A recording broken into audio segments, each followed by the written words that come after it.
أولياء بعضهم أولياء بعض ومن يتولهم منكم فإنه منهم। তোমাদের মধ্য থেকে যে বা যারা যেই ব্যক্তি বা যেই কোনো দল তাদের পদাঙ্ক অনুসরণ করবে, তাদের সাথে বন্ধুত্ব রাখবে। লা তাত্তাখিযুল ইয়াহুদা ওয়ান নাসারা আউলিয়া, যারা তাদেরকে বন্ধু বানাইবে, যারা মনে করবে যে এই বন্ধুরা আমেরিকা বন্ধু আমাকে ক্ষমতায় বসাইবে, যে মনে করবে মোদী সরকার, ভারত সরকার, মোদী দাদা আমাকে ক্ষমতায় বসাইবে, পশ্চিমকালেও না, এইগুলি ভুলে যেতে হবে, এইগুলি অন্তর থেকে মুছে ফেলতে হবে। আমার গতিতে আমাকে চলতে হবে। আমি মুসলমানের গতিতে চলবো। মুসলমানের যেই দিক নির্দেশনা আছে কোরআন এবং হাদিসের মধ্যে, যেই দিক নির্দেশনা আছে, আমি এই দিক নির্দেশনা অনুযায়ী আমি নেতৃত্ব দিব। আল্লাহ রাব্বুল আলামিন আপনার এই নেতৃত্বের দ্বারা জান্নাতের ফয়সালা করে দিবেন, ঠিক না? বাদশা আলমগীর আওরঙ্গজেব 50 বছর পর্যন্ত রাজত্ব করেছিল ভারতবর্ষের মধ্যে। এটা কি মিথ্যা কথা নাকি? একেবারে দিবালোকের ন্যায় সত্য ইতিহাসের পাতার মধ্যে লেখা আছে। বাদশা আলমগীর, যার নাম আওরঙ্গজেব বলা হয়, 50 বছর পর্যন্ত ভারতবর্ষের মধ্যে রাজত্ব করেছে, ঠিক না? কিসের বিনিময়? সে উলামায়ে কেরামদেরকে শ্রদ্ধা করত, দ্বীনকে অগ্রাধিকার দিত, দ্বীনকে আগে রাখত, দ্বীনকে, ইসলামকে, তার ঈমানকে সামনে রাখা চলতো। এই জন্যই দীর্ঘ 50 বছর পর্যন্ত ভারতবর্ষে রাজত্ব করেছে কে? বাদশা আওরঙ্গজেব। প্রাণের ভাইয়েরা আমার, এই জন্য আমাদের নেতা যারা, তাদেরকে সাবধান হইতে হবে। প্রাণের ভাইয়েরা আমার, এই আয়াতের মধ্যে আল্লাহ তাআলা বলতেছেন, ইয়া আইয়ুহাল্লাযীনা আমানু লা তাত্তাখিযুল ইয়াহুদা ওয়ান নাসারা আউলিয়া বা'দুহুম আউলিয়া বা'দ ওয়া মান ইয়াতাওয়াল্লাহুম মিনকুম ফাইন্নাহু মিনহুম। যারা, যেই দল, যেই ব্যক্তি তাদের সাথে বন্ধুত্ব রাখবে, বলে তারা তাদেরই দলভুক্ত হবে। নাসারা যদি জাহান্নামে যায়, আপনিও জাহান্নামী। হিন্দুরা যদি জাহান্নামী হয়, আপনিও জাহান্নামী। ইহুদিরা যদি জাহান্নামী হয়, আপনিও জাহান্নামী। হাদিস শরীফের মধ্যে রাসূলুল্লাহ সাল্লাল্লাহু আলাইহি ওয়াসাল্লাম বলেছেন, মান তাশাব্বাহা বিকাউমিন ফাহুয়া মিনহুম। যেই ব্যক্তি যেই কোনো দলের, যেই কোনো ব্যক্তির সাদৃশ্য অবলম্বন করবে, সুরতে, সিরতে, রাজনীতিতে, ও মিয়া, রাজনীতি কিন্তু ইসলামের বাহিরে না। যেই কোনো ক্ষেত্রে অন্য কোনো ধর্মাবলম্বীদের অনুকরণ করবে, তাদের সাথে সাদৃশ্য রাখবে, সে তাদেরই দলভুক্ত, তাদেরই। কার কথা? জোরে বলেন, কার কথা? রাসূলুল্লাহ সাল্লাল্লাহু আলাইহি ওয়াসাল্লাম বলেছেন, মান তাশাব্বাহা বিকাউমিন ফাহুয়া মিনহুম। অন্য হাদিসের মধ্যে আছে, আল মারউ মা'a মান আহাব্বা। যার সাথে যার মহব্বত, তার সাথে তার কিয়ামত। মানে যার সাথে যে সম্পর্ক রাখবে, যার সাথে যে ভালোবাসা রাখবে, হোক রাজনীতিক, হোক পারিবারিক, হোক না অন্য যে কোনো বিষয়, বলে সে, তার সাথেই তার কিয়ামত হবে, তার সাথেই তার হাসর নসর হবে। এই জন্য সাবধান হইতে হবে আমাদেরকে। কি বলেন? সাবধান হইতে হবে আমাদেরকে। প্রাণের ভাইয়েরা আমার, অন্য হাদিস শরীফের মধ্যে আল্লাহর রাসূল সাল্লাল্লাহু আলাইহি ওয়াসাল্লাম বলেছেন, আল মুমিনুনা কারাজুলিন ওয়াহিদিন ইন ইশতাকা আইনুহু ইশতাকা কুল্লুহু ওয়া ইন ইশতাকা রাসুহু ইশতাকা কুল্লুহু। রাসূলুল্লাহ সাল্লাল্লাহু আলাইহি ওয়াসাল্লাম বলেন, সারা বিশ্বের সমস্ত মুমিনরা, সারা বিশ্বের সমস্ত মুসলমানেরা একই ব্যক্তির মতো, একজন লোকের মতো, একজন ব্যক্তির মতো, কারাজুলিন ওয়াহিদিন, একজন ব্যক্তির মতো তারা একজন আরেকজনের সাথে একই সূত্রে গাঁথা, একই সুতায় গাঁথা। প্রাণের ভাইয়েরা আমার, হাদিসের মধ্যে রাসূলুল্লাহ সাল্লাল্লাহু আলাইহি ওয়াসাল্লাম উপমা দিয়া বলেন, ইনিস্তাকা আইনুহু ইস্তাকা কুল্লুহু। কোন একজন ব্যক্তির চোখের মধ্যে যদি ব্যথা পায়, চোখের মধ্যে যদি আঘাতপ্রাপ্ত হয়, তার সমস্ত শরীরটায় আঘাতপ্রাপ্ত হয়ে যায়, ব্যথায় জর্জরিত হয়ে যায়। ঠিক না বেঠিক? ঘুমাইতেছেন? ঠিক না বেঠিক? জোরে বলেন। তেমনি ভাবে ওয়াইন ইস্তাকার আসুহু ইস্তাকা কুল্লুহু। কোন ব্যক্তি যদি মাথার মধ্যে আঘাত পায়, মাথার মধ্যে আঘাতপ্রাপ্ত হয়, তার সমস্ত শরীরের মধ্যে ব্যথা অনুভব হয়, আঘাত অনুভব হয়। ঠিক না বেঠিক? মাথার মধ্যে যদি আঘাত লাগে, সারা শরীরটা আঘাতপ্রাপ্ত হয়ে যায়। রাসূলুল্লাহ সাল্লাল্লাহু আলাইহি ওয়াসাল্লাম এই হাদিস দিয়া বুঝাইতে চান। এই হাদিসটা কেন বললেন রাসূল সাল্লাল্লাহু আলাইহি ওয়াসাল্লাম? এমনিতেই এই হাদিস দিয়া রাসূলুল্লাহ সাল্লাল্লাহু আলাইহি ওয়াসাল্লাম মুসলমানদেরকে বুঝাই দিলেন, ঈমানদারদেরকে বুঝাই দিলেন, ও মুমিন ভাইরা আমার, তোমরা তো একই সুতায় গাঁথা সমস্ত মুসলমান।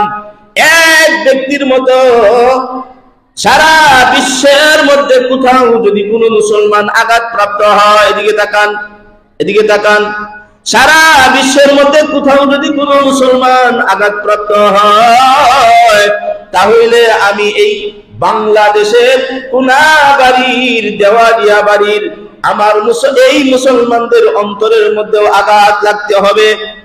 কি বলেন? এটা হলো মুসলমান, এটা হলো প্রাণের ভাইরা আমার। আমি আপনাদের কাছে জিজ্ঞেস করতে চাই, আমাদের বাংলাদেশের মধ্যে 95% মুসলমান যেখানে, এই 95% মুসলমানদের দেশের মধ্যে কিভাবে সনাতন ধর্মীরা সাহস পায় আমাদের একজন সাচ্চা মুসলমান সাইফুল ইসলাম আলিফ ভাই আইনজীবীকে হত্যা করার মতো কিভাবে সাহস পায়? আপনাদের অন্তরের মধ্যে কি একটু আঘাত লাগে না? কোনদিন কি একটু চিন্তা করছেন নাকি? আপনার চোখ দিয়া কি একটু পানি বের হয়েছে নাকি? আপনার অন্তরের মধ্যে যদি একটু আঘাত লাগছে নাকি?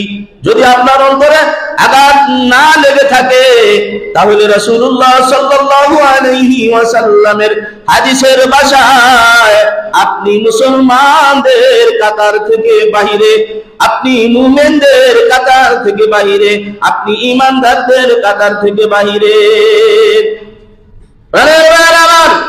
আমাদের বাংলাদেশের মতো জায়গাতে আইনজীবী সাইফুল ইসলাম আলিফ একজন মুসলমান, খাঁটি মুসলমান, তার পরিবারটা একেবারেই পুরাপুরি ধার্মিক এবং পুরা নামাজি। সাইফুল ইসলাম আলিফ ভাই তিনিও নামাজি ব্যক্তি ছিলেন, যদিও উনি আইনজীবী, দাড়ি না থাকলে কি নামাজি হয় না? এবং ইসলাম প্রিয় লোক ছিলেন। এই লোকটাকে একেবারে নির্মম ভাবে গলা কেটে কান পর্যন্ত কেটে দিয়েছে এই সমস্ত কুলাঙ্গার সনাতন ধর্মাবলম্বীরা, ইসকন বাহিনীরা। প্রাণের ভাইয়েরা আমার, এই ইসকন এই সারা বিশ্বের মধ্যে অনেক দেশের মধ্যে ইসকনের কার্যক্রম আছে, অনেক দেশের মধ্যে এদেরকে নিষিদ্ধ ঘোষণা করা হয়েছে। আমাদের বাংলাদেশের মধ্যেও চট্টগ্রামে কয়েক বছর পূর্বে মুসলমান বাচ্চাদেরকে স্কুলের মধ্যে তাদেরকে প্রসাদ খাওয়ানো হয়েছে। এই জন্য আমরা আন্দোলনও করেছিলাম, অনেক লেখালেখি হয়েছে, অনেক আন্দোলনও হয়েছিল।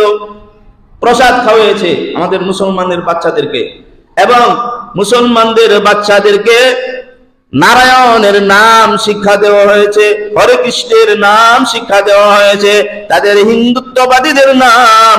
এই সময় ইসকনের যে প্রধান যারা আছে তাদের মধ্য থেকে কিছু লোকেরা ওই স্কুলের মধ্যে যাই আমাদের মুসলমান বাচ্চাদেরকেও, হিন্দুরাও আছে, হিন্দু কয়জন আর আমাদের বাংলাদেশে? সত্য মুসলমানের বাচ্চা, এই মুসলমানদের সন্তানদেরকে, কোমলমতি সন্তানদেরকে তারা ওই নারায়ণ হরে কৃষ্ণ হরে রামের শিক্ষা তারা দিয়েছিল অতীতে। প্রাণের ভাইয়েরা আমার, এই যে চিন্ময় কৃষ্ণ দাস ইস্কনের প্রধান, আস্তে একটা বাটপার, আস্তে একটা মানে কত মেয়েদেরকে যে শ্লীলতা হানি করেছে সে অনেক প্রমাণ আছে বাংলাদেশের মধ্যেও। তাদের কাছে এখন কোন মেয়ে 18 বছর বয়সের নিচের কোন মেয়েদেরকে তাদের কাছে যাইতেই নিষেধ। কি বোঝেন তাহলে? করেটা কি? কথা বুঝেন নাই? করেটা যে কি এটা বুঝেন না এখনো। প্রাণের ভাইয়ের আমার, আমাদের প্রাণের দাবি, আমাদের মুসলমানদের পক্ষ থেকে এক দাবি যে এই বাংলাদেশে মুসলমান 95% মুসলমানদের দেশে কোন ইস্কনের কোন সংগঠন চলতে পারে না, চলতে দেওয়া হবে না। ঠিক না বেঠে?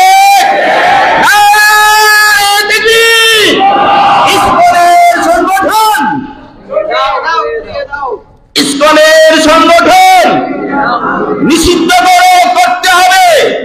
আমি আমার এই প্ল্যাটফর্ম থেকে, আমি আমার এই জায়গা থেকে ঘোষণা করছি, কোন ইস্কনের কোন বাচ্চা